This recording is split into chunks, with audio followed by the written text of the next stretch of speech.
Muito bem, que privilégio estar aqui com você para trazer da parte de Deus uma mensagem para o seu coração.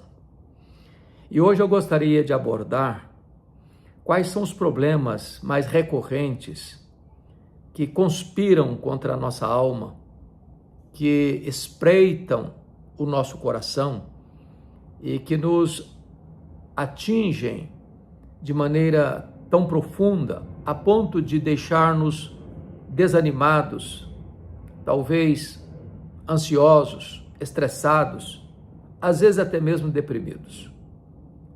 São muitos os inimigos que nos cercam, que nos entrincheiram, alguns fora de nós, outros dentro de nós. Alguns são pessoais, outros são intrapessoais, outros são interpessoais, ou também problemas externos que não administramos e acabam nos atingindo. Então eu gostaria de elencar aqui alguns desses problemas que afligem a todos nós, sem exceção. Em primeiro lugar, a questão do medo. O medo é um sentimento democrático que atinge todas as pessoas, num grau ou noutro da vida. Tudo aquilo que foge ao nosso controle nos impõe medo. É por esta causa que a ordem mais repetida em toda a Bíblia é esta: não temas, não tenhas medo. Porque o Senhor que nos criou e nos conhece, sabe da nossa limitação nesta área. E sabe da luta que enfrentamos todos os dias com muitos medos. Chegamos a desenvolver fobias, medo de altura, medo de escuro, medo de lugar fechado, medo de multidão, medo de viver, medo de morrer, medo de casar, medo de ficar solteiro, medo de doença, medo do luto, medo do futuro. Muitos medos nos atingem. E o apóstolo Paulo vai afirmar na sua segunda carta a Timóteo, capítulo 1, versículo 7, que o medo é mais do que um sentimento, ele é um espírito. Deus não nos deu espírito de medo, que nos atormenta, que nos perturba, que congela o nosso sangue em nossas veias, que nos tira a lucidez para agir, para pensar, para reagir. Portanto, nós precisamos de graça de Deus para lidar com o medo. É claro que o grande antídoto para vencermos o medo não são músculos tonificados, não é a quantidade de dinheiro que você tem no banco, nem a posição política, econômica, social, militar ou eclesiástica que você ocupa. Não é a amizade ou as amizades que você tem influentes na sociedade. Não. Embora é importante você ter pessoas que amam você do seu lado, mas o verdadeiro antídoto para você vencer o medo é a consciência da presença de Jesus com você. Foi por isso que Davi, no Salmo 23, afirmou: ainda que eu ande pelo vale da sombra da morte, não temerei mal nenhum, porque tu estás comigo, a tua vara e o teu cajado me consolam. A ordem de Deus, repetidamente nas escrituras de Gênesis e Apocalipse, é essa: não temas, não temas. Não porque nós sejamos suficientemente fortes para lidarmos com os nossos medos, mas porque temos uma promessa, e Jesus nos garantiu isso: eis que eu estou convosco todos os dias, até a consumação dos séculos. A Bíblia diz que o amor lança fora todo medo. E se você teme a Deus, no sentido de reverenciá-lo, você não precisa ter medo de outros temores que rondam o seu coração. Um segundo problema que às vezes tenta nos capturar e nos atingir é a questão da ansiedade. A ansiedade é considerada o mal deste século.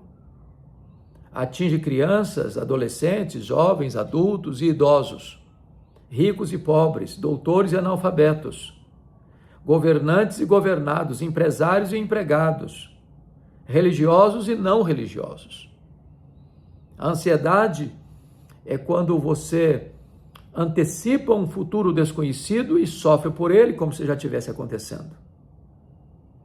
A palavra ansiedade significa puxar em direção oposta, estrangular. De certa forma, a ansiedade nos estrangula as nossas emoções. E quantas pessoas que, por sofrerem antecipadamente por problemas que possivelmente nem vão acontecer, estão sofrendo. Porque, estatisticamente falando, 70% dos assuntos que nos deixam ansiosos nunca vão acontecer. Então, viver ansiosa, às vezes sofrer desnecessariamente, inutilmente. E mais, isso vai ser prejudicial a você. Porque você não melhora o seu performance ficando ansioso. O Senhor Jesus chegou a dizer, por mais ansioso que você esteja, você não pode acrescentar um côvado à sua existência. Então, não resolve o seu problema ficar ansioso. Na verdade, ele drena suas energias, ele suga você, ele seca você, a ansiedade estiola você. Por esta causa, eu recomendo a você a não viver ansioso. Ao contrário, que você ponha aos pés do Senhor toda a sua ansiedade, porque Ele tem cuidado de você. O apóstolo Paulo chegou a dizer, de dentro de uma prisão, não mandeis ansiosos de coisa alguma. Em tudo, porém, sejam conhecidas diante de Deus as vossas petições pela oração e pela súplica, com ações de graças, e a paz de Deus, que excede todo entendimento, guardará o vosso coração e a vossa mente em Cristo Jesus. Então, não há motivo para você ficar ansioso. É preciso colocar esta questão aos pés do Salvador.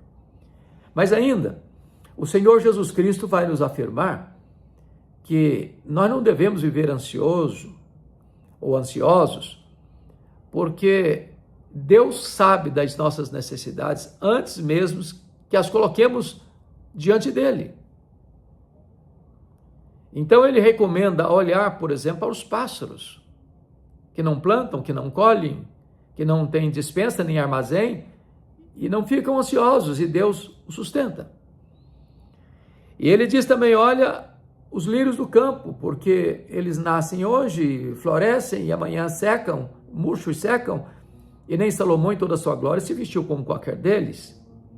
E Jesus arremata dizendo que nós valemos mais do que os pássaros e do que as flores.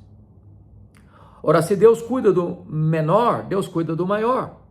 Se Deus cuida do menos importante, Deus cuida do mais importante. Portanto, a ansiedade, ela é prejudicial para nós porque também é um gesto de incredulidade. Os gentios que não conhecem a Deus é que se preocupam com todas essas coisas que comeremos, que beberemos, com que nos vestiremos. Mas vós deveis buscar em primeiro lugar o reino de Deus e a sua justiça e as demais coisas vos serão acrescentadas. Então a ansiedade não é compatível com a fé. Onde entra a ansiedade, a fé bate asas. Onde a fé prevalece, a ansiedade não tem guarida. E quando você coloca esta causa diante de Deus, adorando a Deus por quem Ele é, suplicando a Deus porque Ele é seu Pai, dando graças a Deus por aquilo que já tem feito na sua vida, em vez de ansiedade, é a paz de Deus que vem guardar o seu coração e a sua mente em Cristo Jesus. Mas nós enfrentamos um terceiro problema, que é o problema do estresse. A nossa geração anda com os nervos à flor da pele. As pessoas estão esgotadas, elas estão explosivas, elas não têm paciência. Alguém já disse que a ansiedade é excesso de futuro, o estresse é excesso de presente e a depressão é excesso de passado. Mas tem muita gente hoje que está assim, só estupim, já pegando fogo. Tem gente que nem estupim tem, é pólvora seca pura. Gente explosiva, gente temperamental.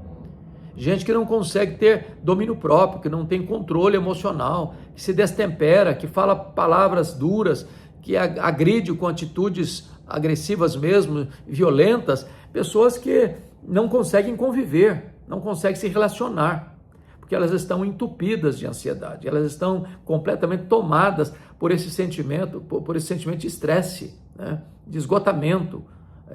Algumas pessoas estão chegando ao burnout, algumas pessoas estão vivendo uma crise emocional como que permanente. E é por isso que a Organização Mundial de Saúde constata que mais de 50% das pessoas que passam pelos hospitais são vítimas de doenças psicossomáticas, porque essa ebulição das emoções destemperadas, elas somatizam, elas desencadeiam como um gatilho por doenças físicas, né, que têm consequências graves. Então, é preciso aprender a lidar com o estresse, trazendo acúmulo para o nosso coração, tirando todo dia a fuligem da alma, não carregando a mochila pesada dos problemas do trabalho, da empresa, da universidade, da escola, para dentro de casa, no sentido de tensionar, inclusive, a relação familiar, que deveria ser resguardada de todas essas tensões externas. Então, cuidado com o estresse. De repente, você está precisando tirar férias. De repente, você precisa aí um tempo de refrigério, de cuidar de você mesmo, de cuidar das suas emoções, de terapeutizar sua alma. Mas me permita abordar um outro problema, que é o problema da depressão. A depressão talvez é um dos problemas mais graves da sociedade contemporânea, onde as pessoas não lidaram bem com o seu passado, a culpa, o abuso, a violência, as pessoas que foram machucadas emocionalmente, feridas fisicamente, feridas na honra, ou talvez um pecado grave que ficou lá latejando na mente, martelando a consciência, e algumas pessoas entram num processo dramático de depressão, que pode ser acionado por um gatilho, como um acontecimento, um trauma vivido, um abuso sofrido, uma dívida financeira impagável, o rompimento de um namoro, o rompimento de um noivado, um rompimento de um casamento, um divórcio, um luto, uma doença grave, né? Então, todas essas problemáticas podem desencadear, certamente podem desencadear um processo depressivo. Mas também a depressão pode ter um componente de doença, que precisa ser diagnosticado adequadamente, que precisa ser tratado convenientemente. E é por isso que Andrew Solomon, no seu livro O Demônio do Meio-Dia, que é uma obra clássica sobre depressão, diz que depressão se trata com remédio, com terapia e com fé. Ou seja, é possível que uma pessoa crente, piedosa, cheia do Espírito Santo, lide com a crise de depressão. É isso mesmo. Não podemos olhar por outro ângulo. Não estou falando daquela depressão causada por um pecado, como foi o caso de Davi, como confessa no Salmo 38, 32, 51, mas eu estou falando de uma depressão clínica que precisa de cuidados médicos de fato, de acompanhamento clínico de fato, de terapia de fato, e também precisa dessa pessoa buscar a direção de Deus para esse tratamento. Então, é necessário que a gente fique atento a essas questões. Então, fico aqui com esses 4 elementos que podem nos atingir, que ficam aí rondando a nossa alma, ficam aí entrincheirando a nossa mente, que ficam aí rosnando, tentando nos ameaçar, e nós precisamos fechar os flancos, tapar as brechas, para que esses problemas do medo, da ansiedade, do estresse e da depressão não nos colha, não nos fragilize, não nos derrube. A nossa confiança em Deus precisa ser permanente, a nossa vigilância também. Então, busque o Senhor em oração, busque a sua palavra para você ler a Bíblia, para você meditar nas Escrituras. A palavra de Deus, ela traz alegria para a alma, ela restaura a alma, ela alegra o coração. Então, é necessário que você se debruce sobre a palavra de Deus, que você se alimente das promessas de Deus, que você viva aquilo que Deus tem para você, as suas promessas ricas e gloriosas e benditas. Se você assim fizer, certamente você vai lidar melhor com essas tensões, com esses inimigos da alma, e assim você será plenamente vitorioso em Cristo Jesus. Deus abençoe sua vida, Deus abençoe seu coração, e eu espero que esta breve palavra, os inimigos da alma que rondam a nossa vida, sejam derrotados em nome de Jesus, e você possa ficar livre para ter uma vida plena, maiúscula, abundante, superlativa, e desfrutar da alegria e da segurança da vida eterna. Deus abençoe, portanto, a sua vida, e se este pequeno vídeo abençoou o seu coração, trouxe lenitivo e consolo para o seu coração, para a sua alma. Peço a você a gentileza de compartilhá-lo com outras pessoas. Se você não está inscrito ainda no nosso canal, nos ajude se inscrevendo e ajudando-nos a levar esta mensagem da esperança do Evangelho para muitas outras pessoas. Um grande abraço, Deus abençoe sua vida.